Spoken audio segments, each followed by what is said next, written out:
இப்போ Chennai city corporation வந்து stay டாக்ஸ்க்கு வந்து வேக்சினேஷன் கேம்ப் ஒரு 10 டேஸ்க்கு அப்படின்னு சொல்லி ஆரம்பிச்சிருக்காங்க. Simple question mister Kamal Hussain உங்களை தான். ரொம்ப சிம்பிள்.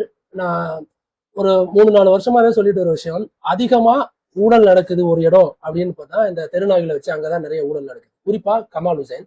ஸோ இந்த கமால் ஹுசைன் அப்படிங்கிற நபர் அவர் செய்யக்கூடிய அநியாயங்கள் தெருநாய்களுக்கு கொஞ்சம் நெஞ்சம் இல்லை, எக்கச்சக்கமா. இப்போ இந்த வேக்சினேஷன் கேம்ப் அப்படிங்கிற பேர்ல அவங்க என்ன பண்ணுவாங்க அப்படின்னா, அண்ட் ப்ரொஃபஷனலா கேச்சஸ்ன்னு இல்லாம சும்மா அந்த காவாயில இருக்கிறவன், கம்மாயில ஒதுங்க போனவன் அப்படின்னு சொல்றவங்க எல்லாரையும் கூட்டி கொண்டு வந்து டாக் கேச்சர்ஸ் அப்படின்னு ஒரு ட்ரெஸ்ஸை கொடுத்து அவங்க சொல்லி கேட்ச் பண்ண சொல்லுவாங்க. அவங்க ப்ரொஃபஷனல் கேச்சர்ஸ் கிடையாது.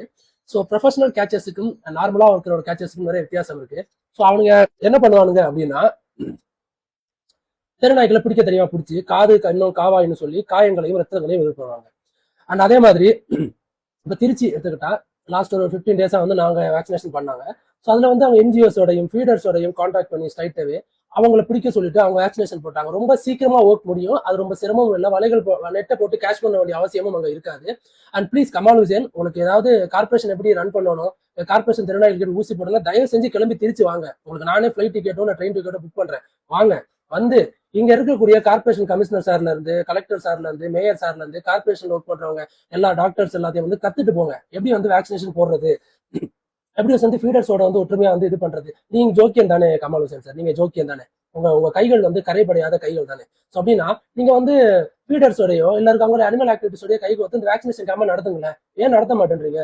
நடத்தினா உங்களோட ஃப்ராடத்தை நாங்க தெரிஞ்சிடணும் பயப்படுறீங்களா? இப்ப நல்லா எழுதி வச்சுக்கோங்க மக்களே, ஒரு மாசத்துக்கு 10,000 நாய்க்கு வரைக்கும் வேக்சினேஷன் போடலாம் அப்படின்னு சொல்லி கவர்மெண்ட்ல அவங்க கிளைம் பண்ணலாம், அதுக்கு பேய் வாங்கலாம். இப்போ ஒரு மாசத்துக்கு இவங்க 10,000 போடுவாங்களா அப்படின்னா டெஃபினெட்லி நாட். ஸோ அவங்க 10,000 கிளைம் பண்றோம்னு கிளைம் பண்ணுவாங்க.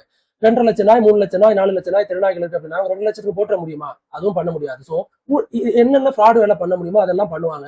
அதுக்கு அனிமல் ஃபீடர்ஸும் இல்லை அனிமல் ஆக்டிவிட்டிஸும் அவங்க யாராவது இருந்தாங்க அப்படின்னா அதுக்கு இடைஞ்சலா இருக்கும். ஷெல்டருக்குள்ள விட்டுட்டாங்கன்னா உண்மைகள் எல்லாம் வெளியில சொல்லிடுவாங்கன்னு பயந்து தான் கமால் ஹுசேன் இது வரைக்கும் யாரையுமே வெளியில விடல. இப்போ சென்னையில் இருக்கக்கூடிய இந்த வேக்சினேஷன் கேம்பும் அது கேம்ப் கிடையாது, ஒரு மிகப்பெரிய ஸ்கேம் அப்படிங்கிறத முதல்வர்கள் வந்து தெரிஞ்சுக்கணும். அண்ட் விஜய் அண்ணாக்கு ஒரே கேள்வி தான், நான் ரொம்ப நாளா சொல்லிட்டு ஒரு விஷயம் தான், ஸ்கேம் அப்படிங்கிற இந்த ஊழல் அப்படிங்கிறது அதிகபட்சமா எங்க நடக்கும் அப்படின்னா இந்த அனிமல்ஸ்களை வச்சுதான். தயவு செஞ்சு உங்க பார்வையை கொஞ்சம் திருப்பி கமால் ஹுசேன் மேல நடவடிக்கை எடுங்கண்ணா.